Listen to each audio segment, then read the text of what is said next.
Hello everyone. We're going into a new Science 9 unit which is about matter and chemical change. In this first topic, we will be exploring matter. So, what is matter? As you can see in the picture, there are various items. There are things you can see and touch, like snow, a pencil, and a table. Then there are food and beverage, things you can eat and drink. And finally, there are things we could not see, but it's there. You could certainly see fog and steam, but can you see wind or air? Well, though we cannot see air, you do feel air blowing. So all these things do exist, and they are considered matter. Anything that has mass and takes up space is matter. What is mass, you might ask? Well, in this lesson, think of mass as similar to weight. So if matter is pretty much everything that has mass and take up space, then you are surrounded with matter. How do we find out about matter? Well, the science that enables us to discover matter is called chemistry. Through chemistry, we can find out the properties of matter, which is basically the how, what, and why about matter.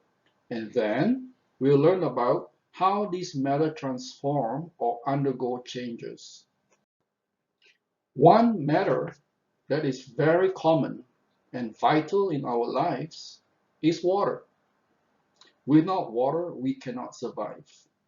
It's important we have clean and constant supply of water every day.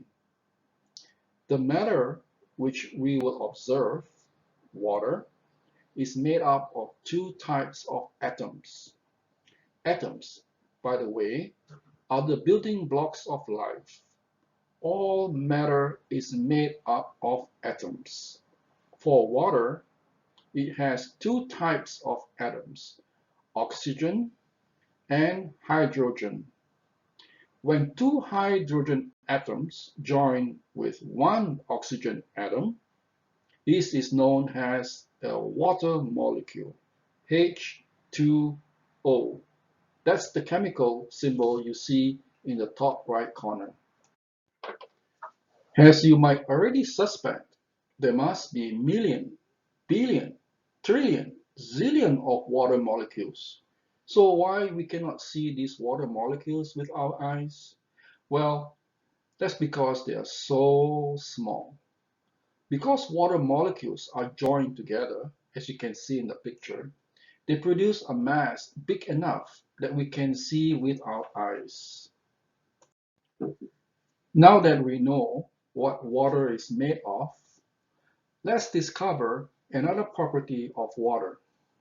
Water is the only matter that can exist in three states naturally. By this, we mean water can transform or change into a solid, liquid, and gas in our natural environment. In wintertime, water freezes, then melts when temperature rises, and vaporizes when it gets really hot. Other matter can exist in one or maybe two of these states, but not all three states naturally within our natural environment. As mentioned, all matter can exist in the state of gas, liquid, or solid. The difference among different kinds of matter is the amount of cooling or heating needed to create these states. Matter, such as glass, requires a lot of heat in order to become liquid, and even more heat to become gas. Just as water molecules attract each other, particles or molecules in other matter also attract each other. The weakest attraction between particles is in the state of gas, where particles move most freely. When gas is sufficiently cool, it then transforms into liquid. The attraction of particles in liquid state is quite strong, but the strongest attraction is when the particles are in their solid state. Let's review the properties of matter, also known as the particle model of matter. We know that all matter is made up of very, very, very tiny particles or molecules. Water, for example, is a pure substance with its own molecule structure. We say water is a pure substance because it consists of only its own kind of particle. Other pure substance also has its own type of molecule. For example, the molecules of salt and sugar. Look at the depictions of sugar and salt molecules. You can see they are quite unique to their own. Next, we also learn that particles have an attraction for each other. This makes them stay together. In all states of matter, particles are always moving. They move faster in gaseous form, but they can still move in a solid state. The last property of matter relates to temperature. As heat rises, particles are able to move faster. This can be seen when liquid water boils and its particles move faster as water becomes gas.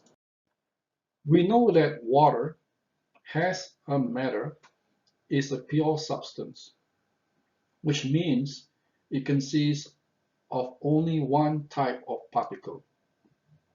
But what about other matter?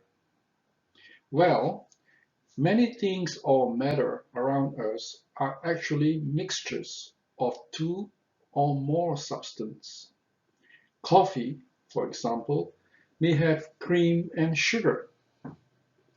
The soup is made of various vegetables, salt, and other ingredients. Bannock consists of flour, water, fat, and salt, and perhaps even sugar and milk. If you wonder what's that in the last picture, they are beaver tails. All these matter and others are called mixtures.